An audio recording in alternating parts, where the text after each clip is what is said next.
What's up, everyone? Welcome back to my YouTube channel. My name is Barbara, and this is Barbie Talks Environment.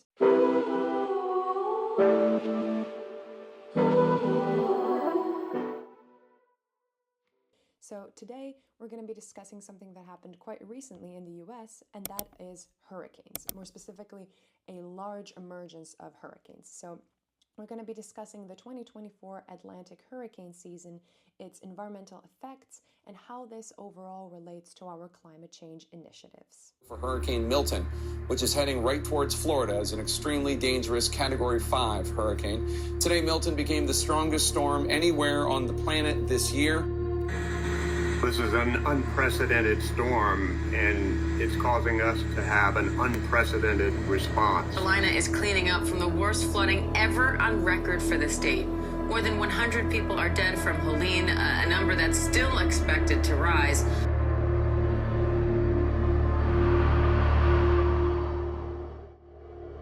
So let's first talk about Hurricane Beryl.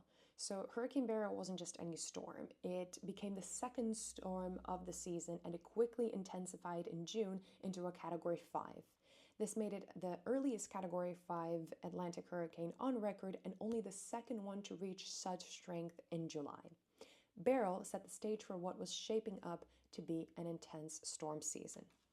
So next on the list, we have the tropical storm Chris. So Chris made a brief but impactful appearance, forming on the last day of June before rapidly moving towards and making landfall to Veracruz, Mexico.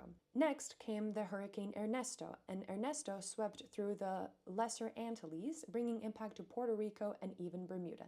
And this was also one of the most significant storms mid-month. Late August and early September stayed rather quiet, which was a bit unusual for that time of year, but then Hurricane Francine formed in the Gulf of Mexico and quickly made its way to Louisiana, bringing the season's attention back to the Gulf Coast. So these hurricanes are actually less talked about than the two that we're going to be focusing on today because they had lesser impact on populations and their intensity wasn't as bad. But the two main ones that we need to discuss today are Hurricane Helene and Hurricane Milton. So let's first discuss Hurricane Helene. Its high winds and heavy rain spread far beyond Florida, bringing flooding and destruction to Tennessee, Georgia, and North Carolina. Tragically, the storm claimed over 230 lives, making it the deadliest U.S. hurricane since Hurricane Maria hit Puerto Rico. The damage caused by Helene was widespread and severe, impacting homes, businesses, and infrastructure. The economic toll? Staggering. Some estimates place the cost of property and infrastructure damage at a jaw-dropping $200 billion, making Helene the costliest storm in U.S. history. So what fueled Helene's rapid transformation? Well, experts point to the abnormally warm waters in the Caribbean and Gulf of Mexico, conditions that allowed this storm to intensify at an alarming rate. This warming trend is something that meteorologists are increasingly linking to global climate change, as warmer oceans provide more energy for hurricanes to grow and strengthen. And it's not just about intensity. Warmer sea temperatures also lead to more moisture in the air, which can result in heavier rainfall and more severe flooding when these storms make landfall. This means that hurricanes like Helene don't just bring strong winds, but they also bring record-breaking rainfall, increasing the risk of catastrophic flooding. So additionally, the pattern of rapid intensifications, where storms escalate in strength over a short period, is becoming more common as global temperatures rise. And this gives coastal communities also less time to prepare, putting more lives and properties at risk. So now let's talk about Hurricane Milton. Just 2 weeks after Hurricane Helene devastated Florida's Big Bend region, Milton took aim at the state, aiding to further chaos. Milton began as a tropical disturbance in the Caribbean, intensifying as it moved into the Bay of Campeche.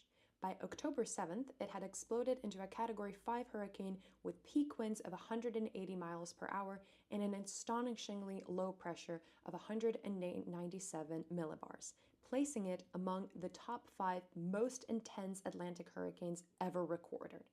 After an Iowa replacement cycle, Milton briefly weakened but regained Category 5 strength before turning northeast.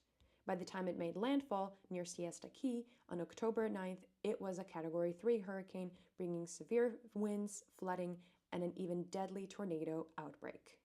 With Florida declaring a state of emergency, many coastal residents were evacuated. Preparations took place in Mexico's Yucatan Peninsula, which had been in the storm's projected path. Despite these efforts, Milton left a tragic toll, killing 35 people at most and causing an estimated $85 billion in damage. So this hurricane in particular showcases the severe effects climate change can have and how over time these hurricanes and these extreme weather events will become more and more frequent. Milton went through what meteorologists call explosive intensification. So this is a rapid increase in wind speed and drop in pressure over a short period, usually triggered by a perfect combination of warm water, high humidity, and low wind shear. As climate change raises ocean temperatures, rapid intensification is becoming more common, making storms like Milton more intense and difficult to predict. So the overall main message I want you to take from this video is that climate change management has never been more of a pressing issue. It is rarely the case that people will think about these issues as the most emerging simply because they cannot see these effects. But as we globally receive more and more extreme weather events every year, it is more and more evident that we need to start acting now to prevent this because we'll only get worse. This is why it is especially important for countries like the US to take environmental and climate change management more seriously, because as a high emitter and a high polluter and a relevant economic power, their contribution to this fight has never been more relevant. So that's it for today, guys. Thank you so much for watching. I hope you liked the video, and if you did, please like and subscribe and look out for my next one. See you guys later. Bye.